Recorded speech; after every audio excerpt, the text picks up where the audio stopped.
नमस्कार. मी अरविंद आठले. या यूट्यूब चॅनलवर मी अनामिका आपल्यासमोर मेंदू एक अजब यंत्र या विषयावर काकांचे विचार, अनुभव आणि अभ्यास यातून तयार झालेले साहित्य त्यांच्या संमतीने आणि त्यांच्या वतीने व्हिडिओ रूपाने प्रस्तुत करते आहे. आत्तापर्यंत आपण मेंदूचा शारीरिक आणि वैद्यकीय दृष्ट्या विचार केला. आता इथून पुढे आपण मेंदूचा भारतीय तत्त्वज्ञानाच्या आधाराने अभ्यास करणार आहोत. कोणती जीवशक्ती मेंदूला चालवत असेल, ती कशी निर्माण होते आणि मेंदू मृत पावतो म्हणजे नक्की काय होतं? भारतीय योगशास्त्राप्रमाणे आपण 4 देह कल्पिलेले आहेत: जडदेह, लिंगदेह, कारणदेह आणि महाकारणदेह. मेंदूचा या अंगाने आता आपण अभ्यास करणार आहोत. मेंदूला चालवणारी शक्ती म्हणजे प्राण, ज्याला विज्ञानाच्या भाषेत जैव विद्युत ऊर्जा अर्थात बायो इलेक्ट्रिकल एनर्जी असं म्हणतात. आपला मेंदू हा अब्जावधी न्यूरॉन्सचं जाळं आहे. हे न्यूरॉन्स एकमेकांशी संवाद साधण्यासाठी सूक्ष्म विद्युत लहरी वापरतात. ही वीजच मेंदूला सचेतन ठेवते. ही केवळ विद्युत नसून ही प्राण आहे. प्राणो ही भूतानामायुः असं म्हटलं जातं. ही ती शक्ती आहे जी जड शरीराला जाणीवयुक्त बनवते. आपण जो आहार घेतो आणि जो प्राणवायू घेतो त्यांच्या रासायनिक प्रक्रियेतून पेशींमध्ये ATP नावाचे रेणू तयार होतात. हीच आपल्या शरीराची बॅटरी आहे. अध्यात्मात असेही मानले जाते की केवळ अन्नापासून नाही तर सूर्यप्रकाश, आकाश आणि श्वासाच्या माध्यमातूनही आपण विश्वातील चैतन्य ओढून घेत असतो. जसे की कृष्ण या शब्दाची व्युत्पत्ती कर्षति इति कृष्णः अशी आहे. मेंदू मृत पावतो म्हणजे नक्की काय होतं? विज्ञानात मृत्यू हा 2 टप्प्यात पाहिला जातो. एक क्लिनिकल डेथ, जेव्हा हृदय थांबतं आणि रक्ताभिसरण बंद होतं. आणि दुसरा बायोलॉजिकल डेथ. हृदय थांबल्यानंतर काही मिनिटातच मेंदूला ऑक्सिजन मिळणं बंद होतं. ऑक्सिजनशिवाय मेंदूच्या पेशी वेगाने मरू लागतात. तेव्हा मेंदूच्या स्टेममधील विद्युत क्रिया कायमची बंद होते आणि त्याला ब्रेन डेथ असं म्हणतात.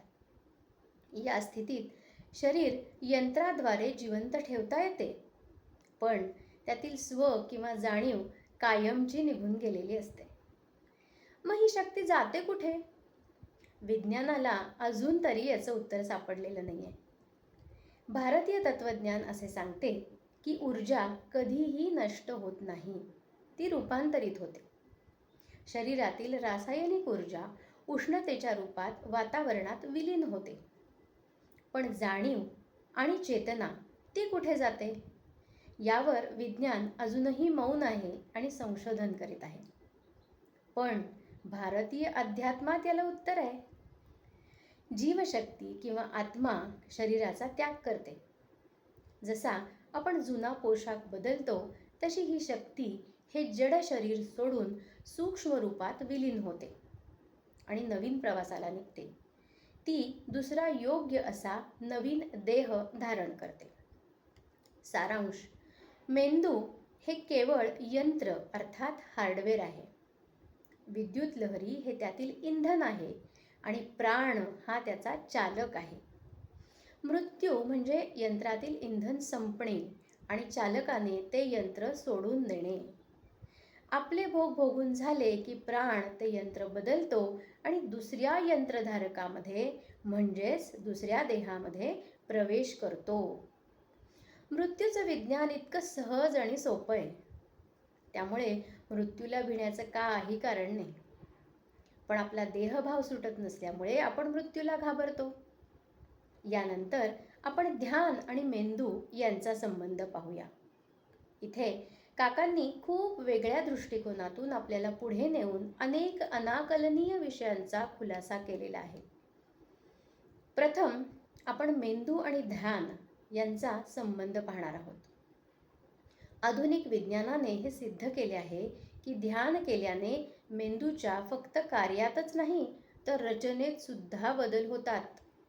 यालाच आपण न्यूरोप्लास्टिसिटी असे म्हणतो. तर ध्यान केल्यानंतर मेंदूत नेमके काय बदल घडतात ते पाहूया. ध्यानामुळे मेंदूचा पुढचा भाग जो विचार आणि एकाग्रतेसाठी जबाबदार असतो तो अधिक जाड आणि मजबूत होतो.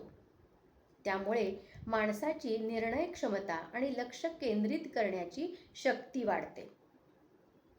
ॲमिगडाला हा मेंदूचा जो भाग आहे जो आपल्याला भीती, ताण आणि रागाची जाणीव करून देत असतो, तो नियमित ध्यानामुळे कमी सक्रिय होतो आणि परिणामी व्यक्तीला कमी ताण जाणवतो आणि ही व्यक्ती अधिक शांत राहते.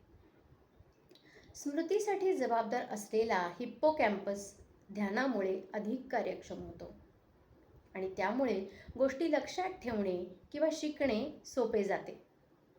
आपला मेंदू जेव्हा काहीही काम करत नाही तेव्हा तरीही तो सतत विचार करत असतो. याला मंकी माइंड असं म्हणतात.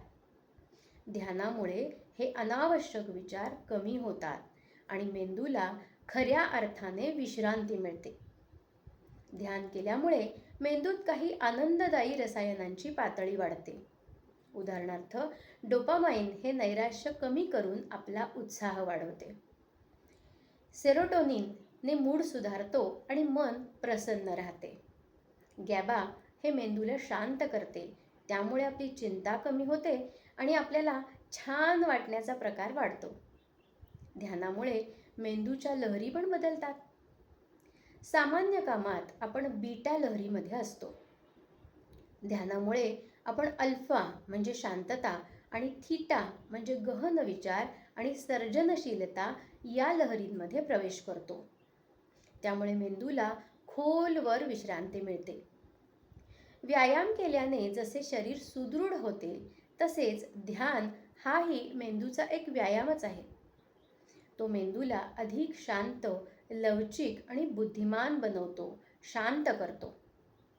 मेंदूतील रसायनांचा तोल बाह्य उपचाराने जरी सुधारता आला तरी हे सर्व तज्ज्ञ डॉक्टरांच्या म्हणजेच सायकॅट्रिस्ट किंवा न्यूरोलॉजिस्ट यांच्या मार्गदर्शनाखालीच होणे अत्यंत आवश्यक आहे. स्वतःच्या मनाने औषध घेणे किंवा बंद करणे हे नक्कीच धोकादायक ठरू शकते. मनुष्य हा वर्तमान काळापेक्षा भूत आणि भविष्य काळात अधिक रमत असतो. याचे उत्तर त्याच्या मेंदूच्या रचनेत आणि उत्क्रांतीत दडलेले आहे. जेव्हा आपण कोणतेही काम करत नसतो तेव्हा मेंदू आपोआप त्या मोडमध्ये जातो. उत्क्रांतीनुसार मेंदूला जुन्या चुकातून शिकण्याची सवय लागलेली असते. मागे काय चुकले याचा विचार करून भविष्यातील संकटे टाळणे हा त्याचा हेतू असतो. बरेच वेळेला तो जुन्या आनंदाच्या क्षणात रमलेला असतो कारण त्याला त्यात सुख वाटते. भविष्य हे अनिश्चित आहे, त्यामुळे अनिश्चिततेची भीती वाटू नये म्हणून मेंदू सतत त्याचे नियोजन करत असतो.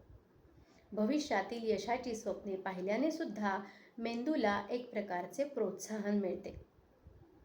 आनंदी राहणे हे एक कौशल्य आहे जे आपल्याला मेंदूला शिकवता येते. वर्तमान काळात जगण्याचा जर सराव केला, जसे तुम्ही जेवता तेव्हा फक्त अन्नाच्या चवीवर लक्ष द्या. जेव्हा तुम्ही चालता तेव्हा पावलांच्या स्पर्शावर लक्ष द्या. असे केल्याने त्यामुळे मेंदूचा डिफॉल्ट मोड नेटवर्क शांत होतो. दिवसभरात घडलेल्या फक्त 3 चांगल्या गोष्टी रोज लिहित जा. त्यामुळे मेंदूला नकारात्मक शोधण्याच्या ऐवजी सकारात्मक शोधण्याची सवय लागते. अशा कामात गुंतवून घ्या ज्यात तुम्ही पूर्णपणे हरवून जाल. उदाहरणार्थ चित्रकला, वाचन, खेळ किंवा एखादे कौशल्य. जेव्हा मनुष्य फ्लोमध्ये असतो तेव्हा त्याचे भूत आणि भविष्य या दोन्ही काळांचे भान हरपते. पुरेशी झोप, व्यायाम आणि सकस आहार घ्या. जेव्हा शरीर निरोगी असते तेव्हा मेंदूत सेरोटोनिन आणि एंडॉर्फिनचा समतोल राहतो. त्यामुळे विनाकारण चिंता होत नाही. सोशल मीडियामुळे आपला मेंदू सतत इतरांशी तुलना करत असतो. त्यामुळे डोपामिनची पातळी खालावते.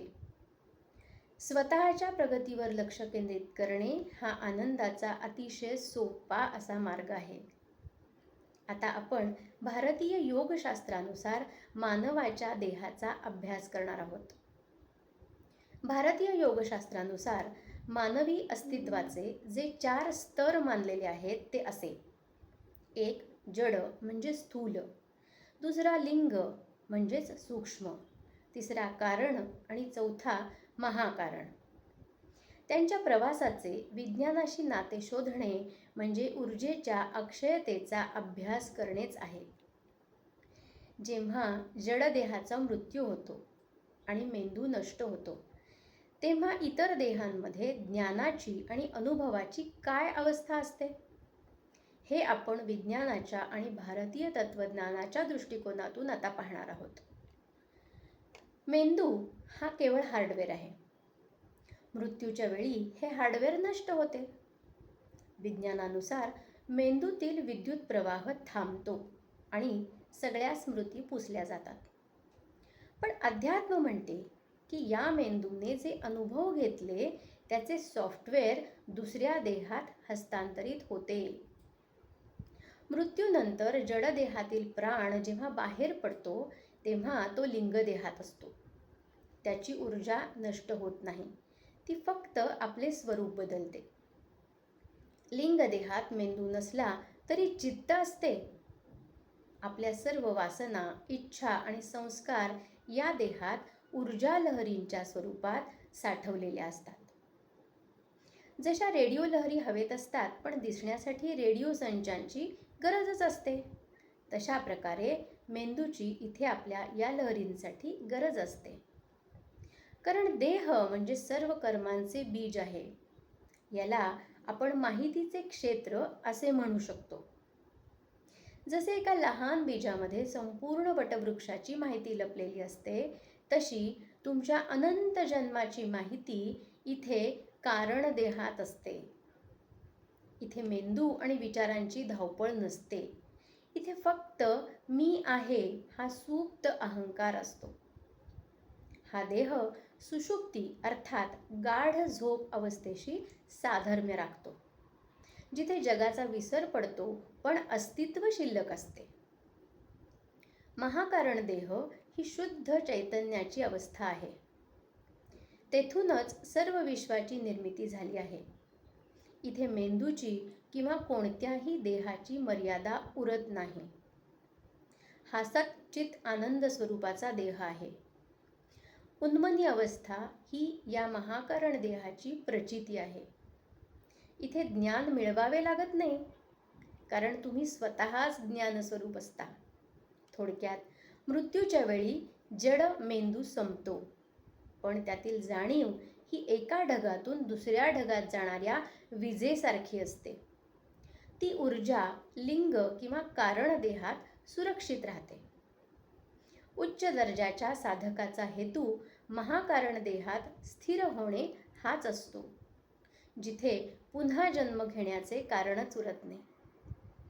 संगणकाचे हार्डवेअर म्हणजे जडदेह नष्ट झाला तरी त्याची माहिती क्लाउडवर म्हणजे क्लाउड स्टोरेजवर म्हणजेच आपल्या लिंगदेहात सुरक्षित राहते. राहिलेले संस्कार म्हणजे आपल्या सुप्त इच्छा, राग, लोभ आणि मीपणाचे उरलेले अंश. महाकारण देह म्हणजे शुद्ध ऊर्जा. जेव्हा तुम्ही त्या उच्च लहरींमध्ये स्थिर होता तेव्हा लिंगदेहातील कमी प्रतीच्या लहरी म्हणजेच संस्कार आपोआप नष्ट होतात. जसे कडक सूर्यप्रकाश पडल्यानंतर अंधार आणि धुके कुठल्या कुठे पळून जाते. कारण देह म्हणजे संस्कारांचे बी. जोपर्यंत हे बी शिल्लक आहे तोपर्यंत पुन्हा पुन्हा जडदेह धारण करावा लागणारच. परंतु ध्यानाच्या प्रखर अवस्थेत जेव्हा तुम्ही शुद्ध चैतन्यामध्ये विलीन होता तेव्हा त्या प्रखर ज्ञानात हे बीज भाजले जाते. जसे भाजलेले बी पुन्हा अंकुरित होऊ शकत नाही, तसाच कारण देह शुद्ध झाला की पुनर्जन्म थांबतो. मुक्ती म्हणजेच लिंगदेहातील उरल्या सुरल्या अपेक्षा आणि आसक्ती महाकारण देहात नष्ट करणे आणि कैवल्यपदात प्रवेश करणे. आज इथेच थांबते. पुन्हा भेटू. नमस्कार.